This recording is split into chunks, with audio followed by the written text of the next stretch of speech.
அஸ்ஸலாமு அலைக்கும் வரஹமத்துல்லாஹி வபரகாத்துஹு. இன்றைக்கி இந்த அமல்களின் சிறப்புகள் அப்படின்ற புக்கிலிருந்து நம்ம ரம்லானின் சிறப்புகள் உடைய டாபிக்ஸ் ஹதீஸ்கள் பார்த்துட்ருக்கோம். அதில் இன்றைக்கி நம்ம இரண்டாவது ஹதீஸ் பார்க்கலாம்.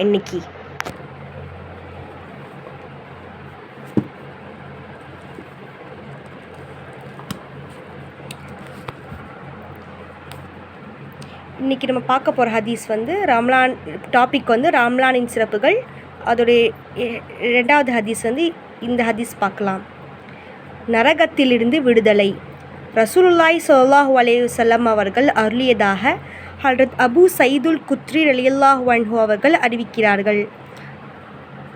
ரமலான் மாதத்தின் ஒவ்வொரு இரவிலும் அல்லாஹ்வின் புறத்திலிருந்து நரகத்தின் கைதிகள் விடுதலை செய்யப்படுகின்றனர். மேலும் ஒவ்வொரு முஸ்லீமுக்கும் ரமலானின் ஒவ்வொரு இரவிலும் பகலிலும் ஒரு துவா ஏற்றுக்கொள்ளப்படுகிறது. இந்த ஹதீஸ் உங்களுக்கு புரிஞ்சிருக்கும்னு நினைக்கிறேன். இருந்தாலும் நான் உங்களுக்கு எக்ஸ்பிளைன் பண்ணுறேன். ஒரு தடவை நாயகம் ஸல்லல்லாஹு அலைஹி வஸல்லம் சொல்கிறாங்க. அது அபு சயீதுல் குத்ரின்றவங்க இந்த ஹதீஸ் அறிவிக்கிறாங்க. நபி ஸல்லல்லாஹு அலைஹி வஸல்லம் சொல்லியிருக்கதா அவங்க அறிவிக்கிறாங்க. என்னென்னா, ரம்லான் மாதத்தில் ஒவ்வொரு இரவிலும் பகலிலும் நரகத்தோட கைதிகள் விடுதலை செய்யப்படுகிறாங்க. சுபஹானல்லாஹ். அதே மாதிரி ஒவ்வொரு முஸ்லீமுக்கும் ரம்லான் மாதத்தில் ஒவ்வொரு இரவிலும் பகலிலும் ஒரு துவா ஏற்றுக்கொள்ளப்படுகிறது. சுபஹானல்லாஹ். இதான் இந்த ஹதீஸோடைய ஹதீஸ் நான் உங்களுக்கு வழங்கியிருக்கேன்.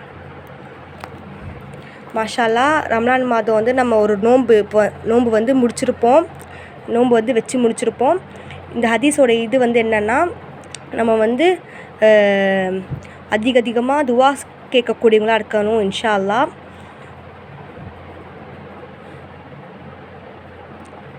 இந்த ஹதீஸ் உங்களுக்கு புரிஞ்சிருக்கும்னு நினைக்கிறேன்.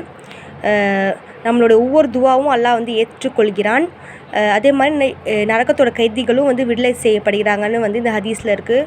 சுபஹானல்லாஹ். நம்ம அதிகமாக பாவ மன்னிப்பு கேட்கக்கூடியவங்களாகவும் இருக்கணும் இந்த மாதத்தில். அதே மாதிரி நம்ம இம்மைக்கும் மறுமைக்கும் அதிகமாக துவா செய்யக்கூடியவங்களாக இருக்கணும். ஹலாலான துவாவாக நம்ம கேட்கக்கூடியவங்களாக இருக்கணும். நம்ம அதே மாதிரி மௌத்தானவங்களுக்கும் துவா கேட்கக்கூடியவங்களாக இருக்கணும். எல்லாருக்காகவும் துவா செய்யக்கூடியவங்களாக இருக்கணும். நம்ம கற்றுக்கொள்கிறத நம்ம மற்றவங்களுக்கும் கற்றுக் கொடுக்கக்கூடியவங்களாக இருக்கணும். இதான் இந்த வீடியோஸ் நான் போடுறதுக்கான மெயினான ரீசன் இதுதான். இந்த வீடியோ உங்களுக்கு பயனுள்ளதாக இருக்கும்னு நான் நம்புகிறேன். அஸ்ஸலாமு அலைக்கும் வரஹமத்துல்லாஹி வபரகாத்துஹு.